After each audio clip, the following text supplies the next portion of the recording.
Bien, bienvenidos a la segunda parte de su clase. Entonces, ya sin más preámbulo, ya comparto pantalla.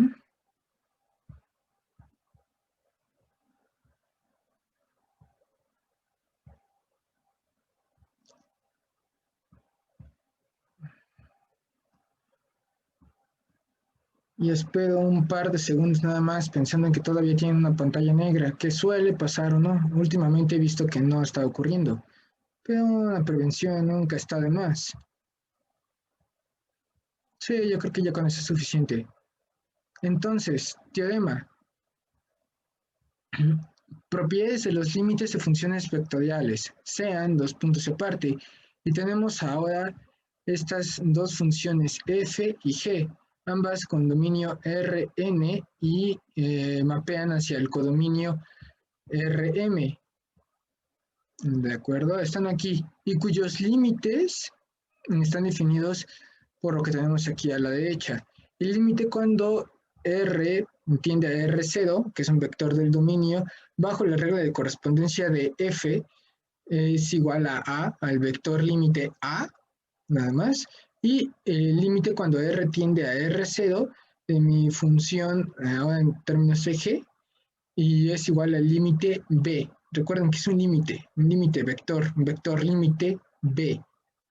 Entonces, si, inciso 1, si existe límite es único, o sea, si no puede tender a diferentes vectores.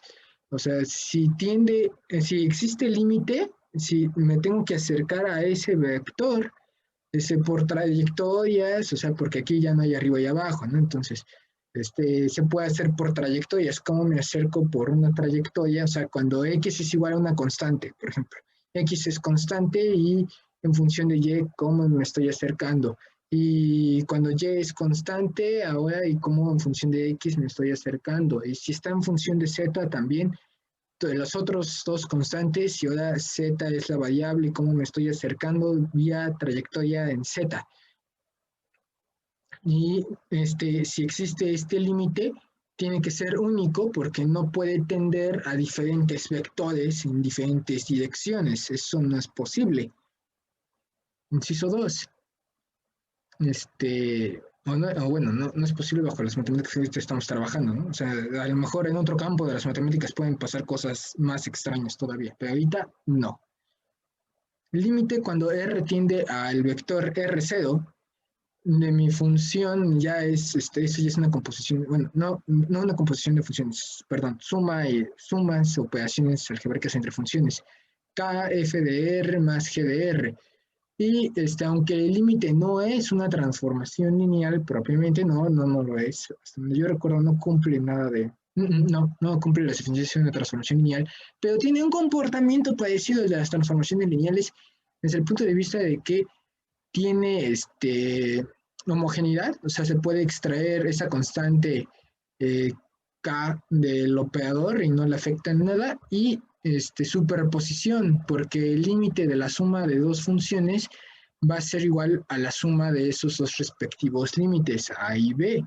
Entonces, el límite, cuando me acerco a ese vector R0, de mi función completa K, función de f de r, más G, función de R, es igual a K, el límite para mi función f, que va a ser el vector A, más el límite que existe para mi función G, que es B. Y esto para cualquier K que pertenece a los reales. Y bien, siguiente teorema. Bueno, todo es un mismo teorema, pero con varios incisos. Que de hecho en álgebra lineal se acordarán que uno llegaba a hacer así muchos. Deshacer, no me gustó el rectángulo porque me tapé lo de abajo. 3. Límite cuando R tiende al vector R0 de mi función f r por g de r. Entonces, esto no es propiamente como superposición, pero pareciera desde el punto de vista de que puede uno calcular el límite como si la operación no le afectara, ese por no le afecta. Pueden calcular el límite primero de f y luego el límite de g. por separado y al final el resultado va a ser, ¿cuál va a ser el límite de este producto de funciones? Es el producto escalar de sus respectivos vectores. De hecho, si se dan cuenta, pues es producto escalar en todo momento, no deja de ser un producto escalar. Ya entre vectores, pues solamente hay productos escalares y productos vectoriales. Y de productos vectoriales nos da como resultado un vector, productos escalares nos da como resultado un número escalar. No importa. Y la división no está definida, no hay división entre vectores. Nada más recordando aspectos del álgebra lineal. Si se dan cuenta, esa materia se liga mucho con álgebra lineal, sobre todo esta unidad.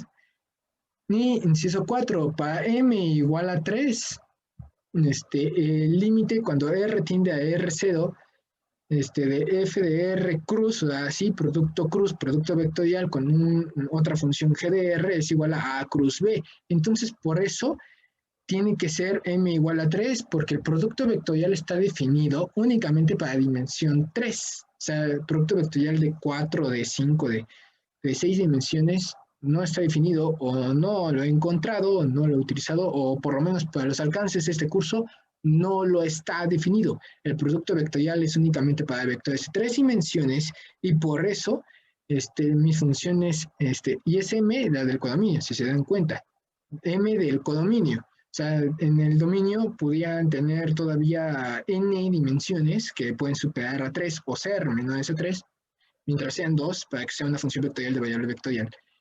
Pero lo interesante es que el del codominio por fuerza tiene que ser 3, porque la operación vectorial se lleva a cabo en el codominio, esa operación vectorial. Ese producto vectorial se lleva a cabo en el codominio, ese producto cruz, y entonces por eso tienen que ser vectores de 3 dimensiones, que es el que está definido, y de otra forma no van a poder. Y esto es igual a cruz B. Entonces, otra vez, es como si tuvieran esa especie de superposición en donde pueden calcular el límite como si pudieran pasar por alto la operación y calculan el límite primero de f y luego el límite de la función g y da como resultado la cruz B. Bien, continuemos. Teorema 5, o bueno, inciso 5, dice que el límite de R cuando R tiende a R0 del valor absoluto de mi función, de mi función vectorial de variable vectorial es igual al valor absoluto de mi vector A. Ahora, eso si hablamos de funciones escalares, pero es que hay algo que no les he comentado. El valor absoluto no es más que el disfraz para dimensión 1, para espacios vectoriales de dimensión 1, de algo mucho más general llamado magnitud.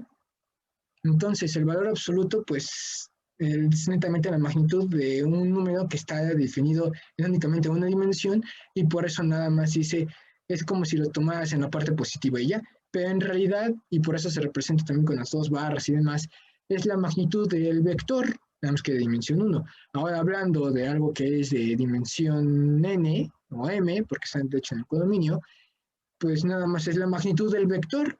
Entonces, el límite cuando R tiende a R0 de la magnitud de mi función vectorial de variable vectorial f de R es igual a el límite calculado para la función de f de R y luego magnitud de ese vector. Entonces, como resultado me da la magnitud de ese vector A, que es el que resulta de mi función.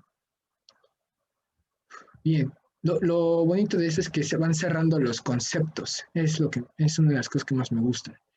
Ahora sigamos con la siguiente definición. Sí, ahorita van a ser muchas definiciones, tiene mucha teoría, función vectorial o variable vectorial. Procuro hacérselas lo más rápido posible para ya pasar a aquello que es ejercicios. Pero es que todo esto, recuerden que la teoría es elemental para poder trabajar con los ejercicios. Es todo el sustento, toda la base teórica y todas las reglas de lo que van a hacer más adelante. Entonces, si lo pasamos por alto, estamos perdidos. Ya sé que a ustedes les encanta, ya ejercicio y ejercicio y ejercicio, pero ahorita no es posible y conforme van avanzando en sus materias, va a ser más la carga de teoría que la de ejercicios.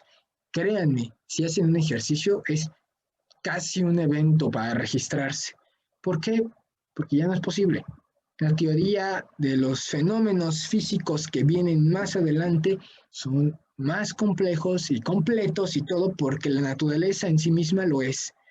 Entonces, ya un ejercicio tiene que ser muy, pero muy definido. Se van a seguir siendo ejercicios, se van a seguir haciendo ejercicios, pero ya van a ser muy puntuales y bajo características muy puntuales y ya es muy diferente.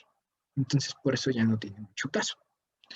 O sea, se requiere que sean un montón de condiciones para que le den los resultados muy bonitos, porque en la mayoría de los casos se van a utilizar modelos, y los modelos parten de suposiciones y de limitaciones que nos impone para poder hacer los cálculos, porque la vida real tiene tantísimas variables que no podemos operarlas con todos, y ni de por chiste vamos a obtener un resultado exacto, como lo estamos viendo todavía en nuestras tiernas materias de ciencias básicas.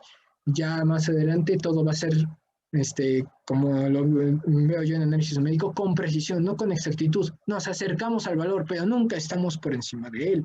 Nunca estamos más que cerca, muy cerca de él, pero nunca sobre él. Entonces, por eso, ni se preocupen. O sea, cambien ese ritmo y esa forma de ser, porque la vida real es muy diferente. Ahora, volviendo a nuestro tema. Definición. Sea la función, otra vez, vectorial de variable vectorial, mapea hacia un espacio vectorial de dimensión m y como inicio tenía a un espacio vectorial de dimensión n. Función vectorial de variable vectorial. Se dice que f es continua en R0, que pertenece a mi dominio, si solo si se cumple, y entonces es el mismo concepto que ustedes ya habían visto en cálculo diferencial, pero ahora visto en el espacio, que el límite, cuando yo me acerco al vector R0 y de cualquier dirección, en cualquier forma, me va a dar como resultado la función valuada en ese vector. Entonces aquí quedaría perfecto ese ejemplo que yo les estaba escribiendo. Aquí está mi vector en R0 y necesito que la función vectorial de variable vectorial sea continua.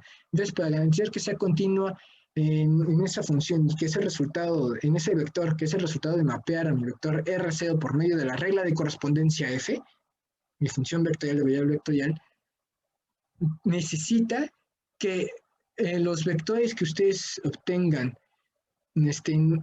cada vez acercándose y en diferentes trayectorias. Ahora recuerden, esto es en el espacio, ya no hay izquierda y derecha aquí, ni arriba ni abajo propiamente. Entonces, conforme yo voy acercando, obteniendo imágenes de otros vectores, pero me voy aproximando a ese vector R0 por diferentes trayectorias. O sea, esto está en el espacio, ya ni siquiera les digo ahí arriba y abajo. No, pues no sé si realmente me estoy acercando o alejando. Nada más me estoy aproximando a ese vector. Y si en la forma en la que yo me aproximo a ese vector por diferentes trayectorias, en diferentes maneras y demás, de ahí ya puedo garantizar que sí hay continuidad. De hecho, lo ideal es garantizar que no importa si es mi vector en rojo, yo me puedo girar en torno a él, alrededor de él y sacar todos los vectores alrededor de él, como si estuviera dibujando pues un conito o una pirámide o algo por el estilo, así apuntando todos hacia el mismo punto o evaluados lo más cercano al mismo punto. Entonces, sí se garantiza que hay una continuidad, porque no importa por dónde me acerque, por dónde le baile cerca a este vector rojo, conforme tomo valores más cercanos al de R0, efectivamente me estoy acercando a la función valuada en ese vector R0. Bien. Definición. Sea f de R a Rm, ahora es una función vectorial de variable escalar. Y dice que es de variable t, o sea, el parámetro o la variable que está utilizando es t, no pasa nada. Se me debe quitar la manera de decir parámetro, pues es una variable. Parámetro es cuando uno forzosamente obliga a que esté en función de esa variable. Entonces sí hay una diferencia entre variable y parámetro, sí la hay. Se me olvida y luego los digo, se me cruzan los cables. Entonces se define la derivada de f en t, denotada como la derivada exacta de mi función escalar. Ay, no quería utilizar esto. De mi función, no escalar, perdón, vectorial de variable escalar a esta derivada exacta con respecto de t. ¿Por qué, pues? ¿Por qué es exacta? Porque es en función de una sola variable. ¿Y cuál es esa variable? T. O f' en función de t, como y es la derivada exacta, en este caso sí es la derivada exacta, en función del tiempo. Sí, o sea, porque lo vamos a usar para ejemplos físicos en donde t es tiempo. Y es igual al límite cuando el delta de t tiende a cero. Otra vez, cuando me estoy hablando de algo instantáneo, algo que acaba de ocurrir en una variación instantánea de tiempo. O sea, prácticamente no varía el tiempo, es un instante. De f de t más delta t, recuerden el destino, menos f de t, que es el origen, destino menos el origen. Entonces estoy haciendo la variación instantánea de mi vector. ¿Cuánto varió en un instante, en una variación microscópica de mi variable t? Y si existe este límite, entonces ya se puede obtener a la derivada exacta de mi función vectorial de variable escalar. Listo, entonces si se dan cuenta no es nada complicado, no es la generalización, pero para un vector de todo lo que han visto en cálculo diferencial. Bien, continuemos.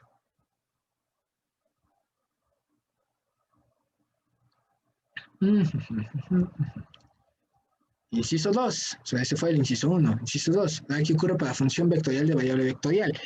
Sea mi función vectorial de variable vectorial, y tengo en el dominio ahora a R, que es función de x1, x2 hasta xn, y es decir que ahora mi función, que es una función vectorial, se mapea vector, de variable vectorial, es porque en el dominio, o que tengo entre paréntesis, una bola de variables x1, x2 hasta xn, que es un vector completo de R, es un vector R, pues, que depende de x1, x2 hasta xn. Entonces se define la derivada parcial de f con respecto a una de estas variables, a una de estas componentes de mi dominio, del vector de mi dominio, xy, en R de x1, x2 hasta xn, o sea, en mi vector completo de esa dimensión n, denotada como la derivada parcial de la derivada parcial de mi función vectorial de variable vectorial con respecto a mi variable xy en particular, o la derivada parcial de xy que va en función de mi vector. Entonces, recuerden, es una de esas funciones que nosotros teníamos, que tenemos en función de x, y y z, y mapea hacia 3x, 4z más y, y más z más x, que es como lo que estábamos viendo y es lo que han trabajado en álgebra lineal en el semestre pasado, sin ningún problema en transformaciones lineales. Entonces, pues ahora es función de diferentes variables, como yo les había dicho, tenemos a x, y, z, está recibiendo parámetros, está recibiendo diferentes variables en x, y, z. Entonces, ahora es cómo se mueve, o sea, cómo varía de manera instantánea cada vez que nos desplazamos en una de esas direcciones o en una de esas variables. Cómo varía con respecto de x y todo lo demás constante. Cómo varía con respecto de y y todo lo demás constante. Y cómo varían mis vectores con respecto de z y todo lo demás constante. Por eso son derivadas parciales con respecto a todas y cada una de las variables de la cual es función mi función vectorial de variable vectorial. Bien. Y entonces, cuando el límite existe, o sea, cuando hay una variación instantánea de uno de estas variables, y esto debe de ocurrir en todas y cada una de mis variables, en mi x, y, por ejemplo, sería cuánto varió en dirección x, un delta x, o cuánto varió en delta y, o cuánto varió, o cómo varió con un delta z, cuando se mueve en un instante, o sea, cuando tiende a cero, y otra vez es la misma definición de la derivada, con la única diferencia de lo que habían visto, de que la única que va a reportar una variación es la componente xy más delta de xy. Ya. O sea, las demás, ¿cómo son? Constantes. Nada más es cómo varía en la variable en ese xy. Entonces, no se preocupen, así es en la parte de escritura matemática. Y es que sí, nada más está variando en unas solas de las direcciones. Es lo que ya habíamos visto en derivadas parciales. O sea, lo que estábamos haciendo en función escalar de variable vectorial para una sola, ahora lo van a hacer para muchas. Pero la derivada se sigue obteniendo igual. O sea, cómo está variando ahora y se saca la derivada para cada componente y demás, pero considerando, estamos haciendo la derivada parcial con respecto de x. Entonces es todo el cálculo con respecto de x y todo lo demás, ya saben, y y z y demás siguen constantes. y entonces ya se simplifican, se eliminan porque la derivada de una constante son 0, etc. O se van extrayendo por homogeneidad. Pero en esencia, como lo está ilustrando aquí el teorema, bueno, de hecho la definición, está variando únicamente en una de las direcciones y ya. Y cuando existe este límite, entonces existe la derivada parcial de mi función vectorial de variable vectorial en función de la variable xy que pertenece a una de las tantas variables que están dentro del paréntesis o de mi vector dominio, pues es variable vectorial, entonces está en función de un vector completo. Y cada uno de estos vectores completos pues tiene diferentes direcciones, x, y, z. Entonces es la derivada parcial con respecto de x, con respecto de y o con respecto de z. Creo que queda claro. De alguna forma o de otra ya lo expliqué 3 veces de forma diferente. Si sienten que no soy claro o quieren algo, un repaso o lo que sea, pues por favor me avisan. No tengo ningún problema. De todas formas, ya vamos a hacer ejemplos por fin y ya vamos a obtener las derivadas de esto y ya podemos continuar, o sea, ya podemos darnos un respiro. Teorema, sea f una función vectorial de variable escalar, o sea, es el ejemplo típico con t, definida por f de t, que es igual a, y cada una de sus componentes vectoriales, o sea, de f1 de t, f2 de t, fm de t, es función de t. Aquí cometí un error, y se los estoy avisando. Aquí cometí un solo error. No cerré este paréntesis, y luego por acá va el punto. Se los estoy avisando. Solo se me olvidó un paréntesis, pero ahí va ese paréntesis, porque fm de t no está por afuera de la expresión, sigue siendo un componente vectorial de mi vector f de t. Ya sé que para ustedes si no tiene testa, entonces no es un vector, pero ¿qué creen? Si ustedes se acuerdan de transformaciones lineales y todo lo que vean en álgebra lineal, los espacios vectoriales, todos tienen forma de vectores geométricos con su testita y demás. No, porque también las funciones escalares o las funciones reales de variable real, las matrices, y eso está peor, eso es un montón de vectores. O bueno, no es un solo vector, perdón, es un solo vector, pero es como si lo pudieran ver como un montón de vectores, columna, agrupados, un montón de renglones, en renglón agrupados y conforman uno solo grandote, o sea, eso es a lo que me refería, pero en realidad sigue siendo un solo vector, pero las matrices, las funciones escalares de variable, las funciones, perdón, real de variable real, que es tema, ¿qué más? Ya no se me ocurre ahorita nada más. Todos esos también son vectores, porque también hay espacios vectoriales en donde están ellos incluidos. Entonces, si no tiene testa, no es vector, pues no, de hecho creo que todo es vector, casi todo es vector, porque de todos, prácticamente de todos, hay un espacio vectorial, de casi cada componente matemático, de casi todo lo que hay, no de todos, pero de la gran mayoría, hay un espacio vectorial al cual nos podemos referir.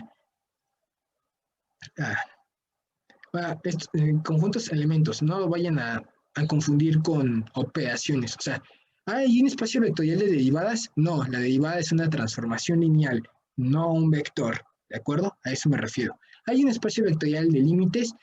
No, el límite es un operador y ni siquiera es transformación lineal. ¿Hay un espacio vectorial de integrales? No, no hay un espacio vectorial de integrales. La integral es una transformación lineal, o sea, es la que se encarga de asociar las funciones. Es una transformación, es lo que utilizan para operarlos, pero no es un elemento. O sea, la integral no es un elemento integral, así no lo hay. Solo es la función que tienen a la entrada dominio y el resultado de haberle aplicado la integral, la operación integral. Entonces ese resultado lo asocia con otra función y por lo tanto la integral, al igual que la derivada, es una transformación lineal. Y nada más están asociando funciones reales de variable real con otras funciones reales de variable real. Y entonces, tenemos que la derivada exacta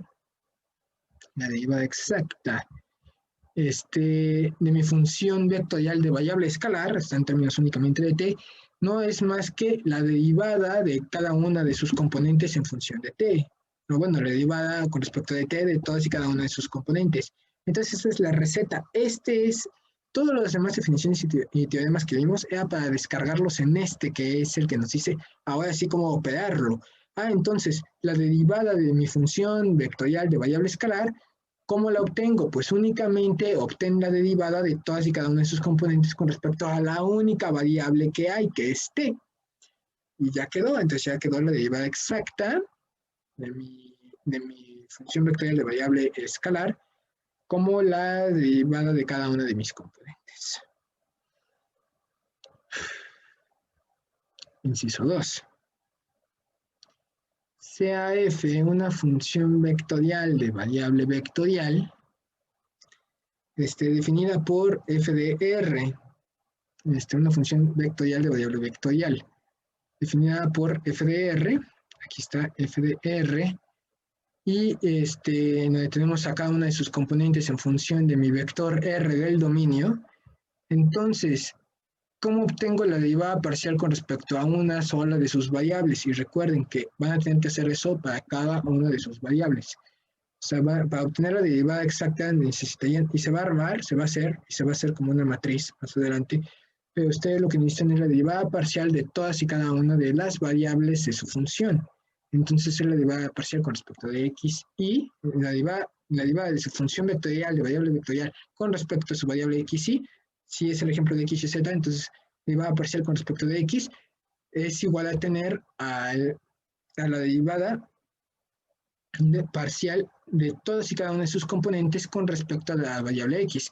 Entonces, para ese ejemplo sería la derivada parcial de mi componente vectorial f1 con respecto de x, la derivada parcial de mi componente vectorial f2 con respecto de x, y así sucesivamente hasta que se acaben las componentes. Si es de 3 componentes, entonces es la derivada parcial de mi tercer componente de mi función con respecto de x, y así con respecto de y, con respecto de z, pero ya serían derivadas parciales de otras variables. ¿De acuerdo? Entonces sería tener varias veces este enunciado. Ahora sí ya tenemos las fórmulas y ya podemos entrar a hacer ejercicios, que son los que tenemos aquí, estos dos ejemplos. Vamos a resolver por lo menos uno, tengo 7 minutos. Me tengo que yo mover, me pongo por acá, no, me tengo que poner por acá, que no me estorbe yo solo. Listo.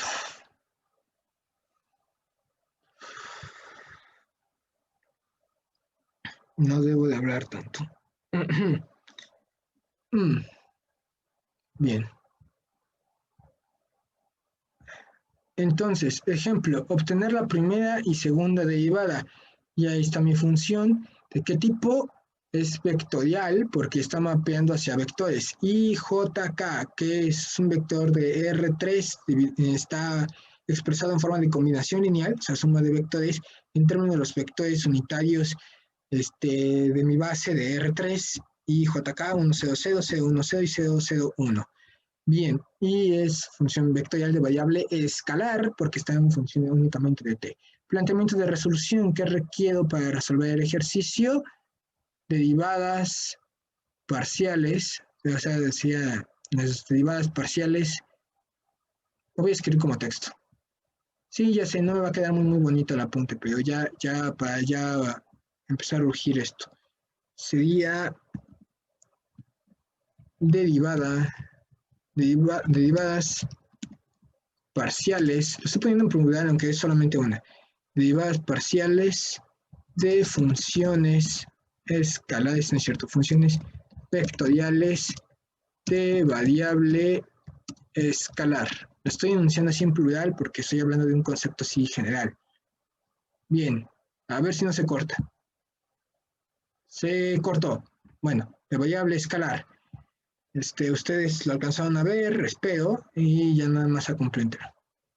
Ya luego que tenga tiempo, ya cambio de aplicación y de todo. Ahorita no puedo. Me están presionando mucho en otras cosas. Estoy muy apurado, luego no tengo internet. Ténganme paciencia. Operaciones y desarrollo. Entonces, ¿Cómo dice la definición que tenemos, el teorema, perdón, cómo dice que tenemos que obtener la derivada exacta? Esta es una derivada exacta porque es en función de una sola. De mi función vectorial de variable escalar. Entonces es una derivada exacta con respecto del tiempo, bueno, con respecto de t, que ya sabemos que lo vamos a utilizar para mecánica y por eso es tiempo.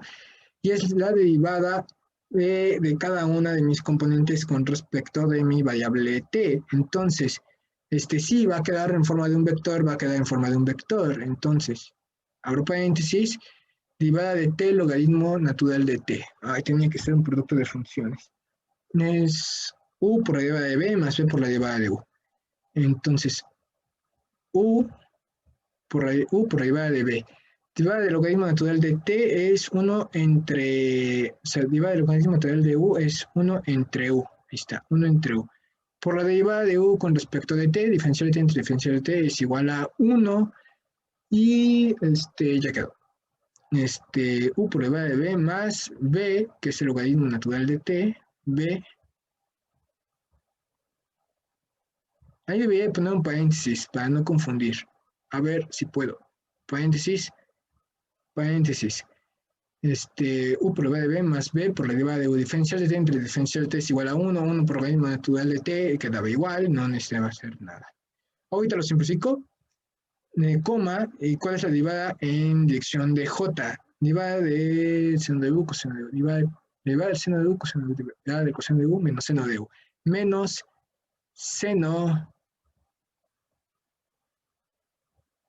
de u, menos seno de t, está, menos seno de t, por la derivada de u con respecto a x, diferencial de t entre diferencial de t es igual a 1, coma, y luego derivada del ángulo cuya tangente es t cuadrada. ¿Y eso cuál era? No, ni idea, ¿eh? Me quedan 3 minutos. A ver si la saco. Me acuerdo que era 1 entre u más 1 entre u más 1 al cuadrado, una cosa así. Pero la verdad, no me fío. Entonces, derivada, ángulo cuya tangente. Buscar.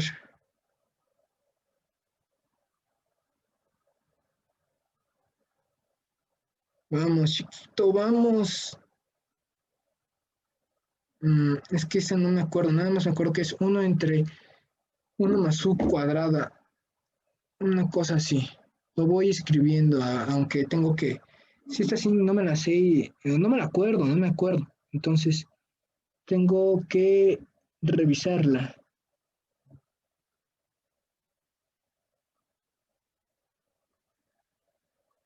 Derivada del ángulo cuya tangente es u,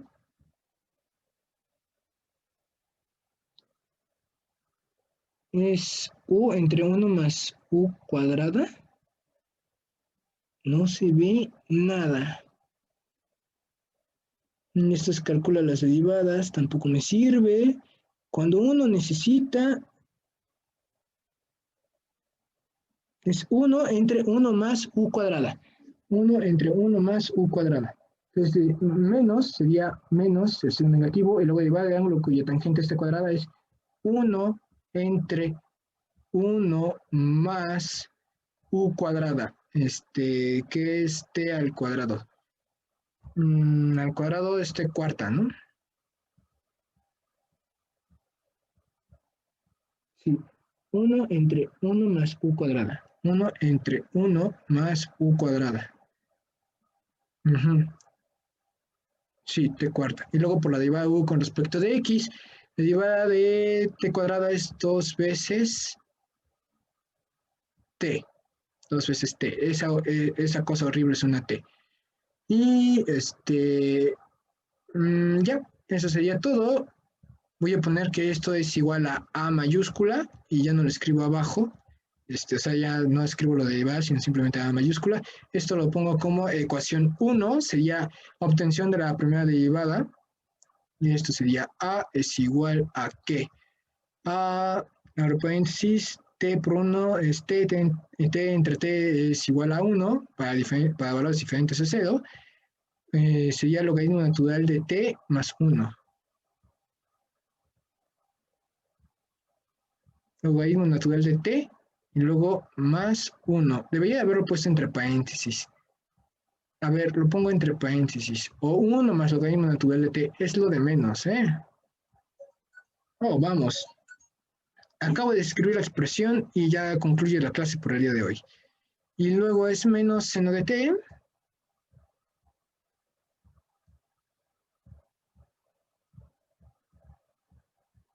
Y me queda menos 2t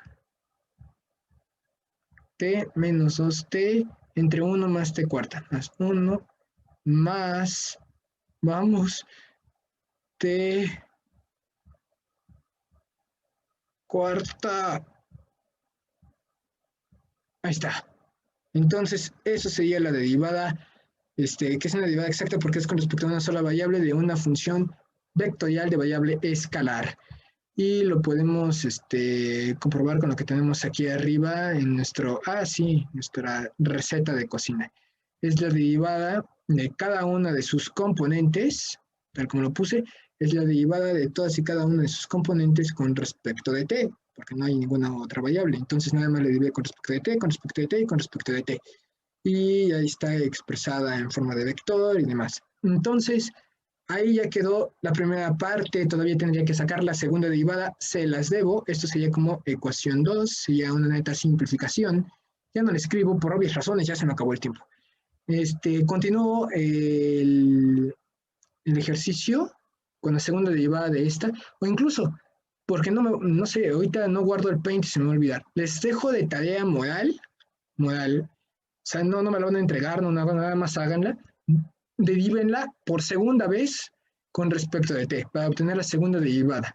Entonces nada más es volver a derivar con respecto de t lo que ya está aquí, Nada más vuelvan a derivar con respecto de t. Y yo inicio la siguiente clase ya directamente con el inciso 2, pero vean que no le estoy pidiendo ningún imposible, solo le estoy pidiendo que deriven con respecto de t otra vez igual que lo hice. No va a cambiar nada, es la segunda derivada, es volver a hacer lo mismo que ya hice.